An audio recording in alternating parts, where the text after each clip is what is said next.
O sea, vamos a adelantar el testimonio del piloto de aquellos viajes del escándalo. Doctor Mariano Borinsky, gracias por estar con nosotros. Gracias por la invitación. Sé que no es frecuente que un juez y menos un presidente de la Cámara de Casación asista a un estudio de televisión, así que lo valoramos especialmente, doctor. Gracias por la invitación, es un placer y poder explicarle a la sociedad estas novedades que nos trae el nuevo Código Penal. Son muchos temas que hacen directamente a la vida de la gente y voy a empezar primero por los que son más cercanos. Delito de motochorros, ¿no? Desde hace años contamos estos delitos y no sabemos qué se puede hacer. ¿Qué están planteando al respecto de este tema? Que se prevea como delito, como agravante, que se prevea el agravante de la viuda negra, que se prevea el agravante de la salidera bancaria, que se prevea el agravante de la estafa piramidal. En definitiva, queremos que los intereses de la sociedad estén protegidos, que esté protegida la víctima en lo que tiene que ver con la vida, con la libertad, con la propiedad. Y es importante explicarle a la sociedad, este es un código de 1921. Los intereses de la sociedad que protege el Código Penal son los de hace 100 años. Por eso la importancia que se modifique el Código Penal. Doctor, voy a puntear los temas que tiene, porque la reforma es muy amplia, voy a puntear los temas y voy a ir, diría, de lo más cercano a la gente a lo más, de alguna manera, complejo, como lo que estaba hablando recién, como la corrupción. Un tema que también ustedes lo han escuchado de por vida, lo he presentado por 30 años como periodista, el vacío que había con respecto a los siniestros de los que atropellan y escapan, cuando el auto se convierte en un arma. Solía haber un vacío legal enorme ahí. ¿Qué es lo que están planteando ustedes para estos casos, incluyendo picadas, por ejemplo? Cristina, diste en la tecla. Las dos principales causas de muerte en la Argentina son armas de fuego y armas vinculadas con las tragedias viales. Esto es lo que dice la información de la Dirección de Política Criminal. En este punto, el Código Penal prevé como agravante todas estas modalidades de la denominada culpa temeraria y siguiendo la experiencia, por ejemplo, de España, en el cual a partir de tipificar este tipo de delitos bajaron casi en 500 muertes lo vinculado con tragedia vial. Y ya que hablamos de armas, también las armas que son un delito de peligro, pero que son el antecedente de otros delitos que afectan a la propiedad, va a ser un delito autónomo y con una pena de prisión efectiva. Doctor, estaba viendo aquí en el tema narcotráfico y con el shock o el impacto que me generó leer hoy a un colega, a Germán de los Santos, hablando de el plan de crear un cártel en Rosario. Y ustedes están abarcando el tráfico internacional de estupefacientes. Creo que todavía estamos a tiempo, pero que ya hay mucha alerta en Argentina por tema narcotráfico transnacional. Exactamente. Y el objetivo del Código Penal no solamente es generar seguridad ciudadana, generar previsibilidad, sino también insertar a Argentina en el mundo. Esta calificación que nos hablas de narcotráfico que mata gente, estas organizaciones internacionales, en los códigos de primer mundo ya está incorporada la figura. Salta está pidiendo ley de derribos, por ejemplo. Estas figuras son figuras del Código Penal que se aplica en todo el país. Ten en cuenta que el Código Penal es un código federal, a diferencia de los códigos procesales que son locales.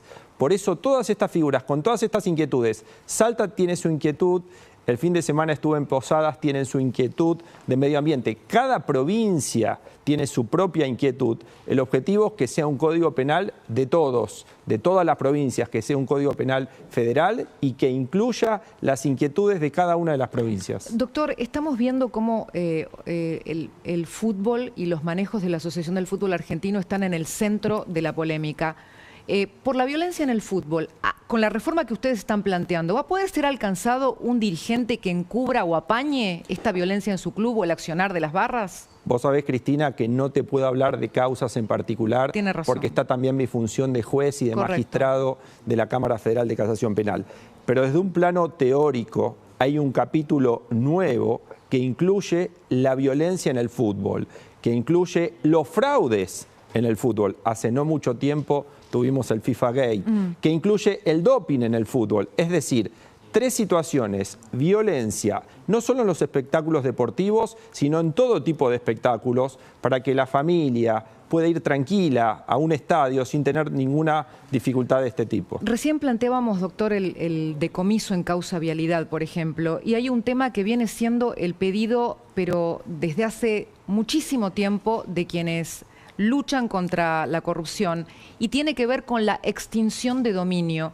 Eso está agregado en esta reforma. Le pido que se lo explique a la gente, porque me parece que es muy importante que se entienda de qué se trata. Lo vamos a explicar fácil. Actualmente el decomiso lo tenés al final de un proceso penal, y cuando pasa mucho tiempo en el proceso prácticamente no encontrás bienes al final de ese proceso. La novedad es que se incorpore el decomiso desde el comienzo mismo del proceso penal. Extinción de dominio significa una vía autónoma e independiente. No existe un derecho constitucional de propiedad sobre los bienes ilícitamente obtenidos. O sea que al que aparece en una causa donde hay seria sospecha de que se produjo un hecho de corrupción grave, vamos a poner el ejemplo, Lázaro Báez, se le pueda decomisar los bienes antes del proceso, antes de que termine el proceso y no después. No te puedo ir con ese ejemplo porque también soy juez de esa causa, pero vamos a imaginarnos XX. Es decir, se puede desde el comienzo del proceso penal, con verosimilitud, con indicios unívocos, precisos y concordantes, sin la necesidad de esperar una sentencia final en forma autónoma e independiente, como sucede en Estados Unidos, como sucede en Colombia, que el dinero mal habido pueda venir de vuelta al Estado y que el Estado pueda cumplir con sus funciones esenciales básicas: educación, salud, seguridad y justicia. Bueno, quiero traducir esto con una cuestión. Hace poco el doctor Diego Luciani planteaba que no se termina de producir la justicia hasta que no hay un recupero de lo robado. Lo que está explicando el doctor con respecto a esta reforma es que se traslada en cuestiones de tiempo del final del proceso, que pueden ser más de una década y hasta cerca de 2, al comienzo del proceso la posibilidad del recupero. Doctor, me meto en el tema de hoy. ¿En algún momento estuvo en esta reforma la imprescriptibilidad de los delitos de corrupción, como por lo menos algunas fuentes nos dejaron trascender? Vamos a explicar qué significa la prescripción de la acción penal, que significa el plazo de tiempo según el cual el Estado pierde interés. Cada hecho penal genera una alerta en la sociedad, una alarma en la sociedad. Evidentemente, después de un determinado tiempo, esa alerta se apaga y la sociedad y el Estado que lo persigue pierde interés. El objetivo es que en el nuevo Código Penal, sobre todo en estos delitos de funcionarios públicos, se incrementen las penas. Y la prescripción es el máximo de la pena prevista para el delito. Como van a tener penas de 14, 15 años, como el Código Procesal Penal Federal complementario va a cortar notablemente los plazos de juzgamiento, ya no va a ser una cuestión que yo veo que se discutió hoy, el de la imprescriptibilidad. ¿Por qué? Porque el propio Código establece que si interviene un funcionario, la prescripción de la acción penal queda suspendida. Es decir, no va a contar el plazo. Sumado a la extensión a plazos que van a 12, 14 y 18 años, más la suspensión por funcionario, más el acortamiento de los plazos procesales, ya la imprescriptibilidad no va a ser un tema. ¿Y por qué se discute tanto de esto? Porque imprescriptibles pueden ser los delitos que las convenciones internacionales catalogan como imprescriptibles. Derechos humanos, tortura, lesa humanidad. No podemos entrar a poner imprescriptible a delitos que la sociedad considera trascendentes. Según la literatura que hoy estuve repasando, entre las violaciones a los derechos humanos está la corrupción. Sí. Está a partir de determinados dictámenes de las convenciones internacionales. Eso es cierto. Y por ese motivo es que en el Código se estableció que en los plazos lógicos de juzgamiento no va a entrar el delito de funcionario público. Es decir, que no se le va a poder aplicar el instituto del plazo de juzgamiento. Por lo tanto, no vas a tener la prescripción en causas de funcionarios públicos porque se incrementan las penas, porque se prevé el decomiso, porque se acorta el plazo de juzgamiento. Doctor, 2 temas para finalizar. Esto, como es muy amplio, usted verá que he hecho un punteo con los trazos. 912 artículos. Es un código que hoy tiene 320 artículos, pasa a 912, triplica, casi 1000 leyes especiales que te dificultan la tarea porque tenés que estar leyendo de un montón de leyes especiales y que ahora van a estar todas incluidas, mirá, en el texto del nuevo Código Penal. Aquí está, 912 artículos. Hablamos de lo que quieras, son muchos temas, vamos a necesitar varios programas. Me dejó muda con lo de los... o sea, se triplican los artículos del Código Penal. Pero se eliminan las leyes especiales. Doctor, hay un tema, dos temas. Sí. Uno, lavado de activos. Sí. Que hoy es noticia en muchos casos el lavado de activos, porque es muy difícil de investigar, entonces parece escaparse como agua entre las manos. Ustedes hablan de nuevas herramientas procesales. La sensación es que los que lavan activos van a años luz de los que investigan lavado de activos. Mira, tiene una solución el nuevo código. Primero, lavado de activos es la pata económica, por eso a vos te importa tanto, porque tiene que ver con el movimiento económico del narcotráfico, de los delitos de funcionarios públicos, de los delitos fiscales. Es el movimiento económico que sucede después. Los organismos internacionales le pusieron el ojo. Por eso, para que Argentina esté insertada en el mundo, tiene que tener esta previsión de lavado de activos.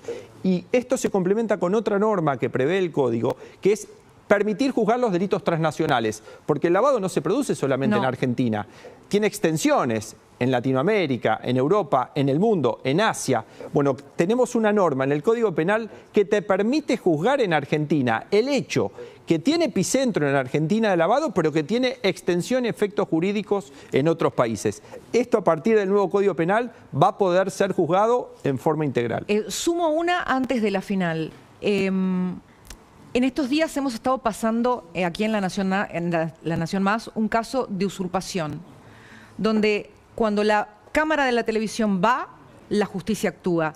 Pero hay muchas personas indefensas que no tienen la capacidad ni física, ni legal, ni jurídica de acceder fácilmente a la justicia, que terminan usurpadas o perdiendo sus propiedades. ¿Hay algo para ellos en el Código Penal nuevo? Sí. Dos temas. Primero, la víctima va a tener el derecho a ser oída sin necesidad de tener un patrocinio letrado. ¿Cómo? A través de un acceso directo a la justicia que hoy no tiene. El objetivo del nuevo código es llegar a la sociedad. Llegar a la víctima va a tener líneas abiertas para poder acceder directamente a la justicia, por ejemplo, en temas de usurpaciones. Claro, porque es una afectación a la propiedad privada y a los más débiles. Exacto, son los tres pilares: vida, libertad y propiedad.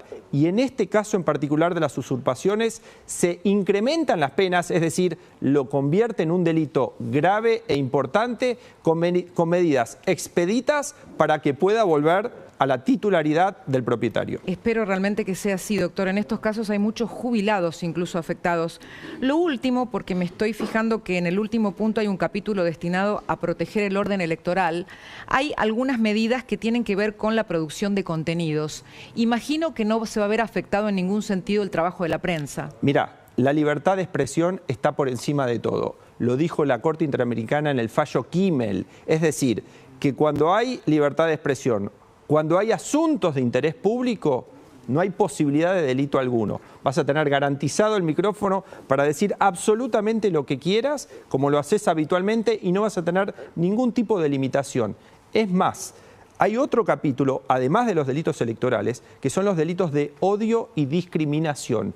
Ese es un delito que no estaba previsto y que ahí sí hay un límite específico cuando hay determinadas actitudes que generen odio o discriminación y que van a estar tipificadas como delito en el nuevo Código Penal. Doctor Mariano Borinsky, presidente de la Cámara de Casación y de la Comisión de Reforma del Código Penal, gracias por visitarnos hoy. Gracias por la invitación, ha sido un placer. Presidente de la Sala Cuarta de la Cámara Federal de Casación Penal, gracias de vuelta por el espacio y a plena disposición. Ahora, ¿no está en el Pleno? ¿Usted también no estaba presidiendo el Pleno? Tenemos pleno mañana para tratar distintos temas a través de la intervención en la Sala Cuarta. No me confundí tanto, entonces. No, estuvo perfecto, impecable. Perfecto. Muchas gracias. Gracias, doctor Borinsky. Seguimos, amigos. Me voy para allá, ya sé. Yo estaba mandándola el corte ya. Gracias, doctor. Gracias. Por favor, gracias, un placer. Gracias por venir al estudio, que no es fácil. Voy por allá. Perfecto. Diego, te empiezo a escuchar desde aquí.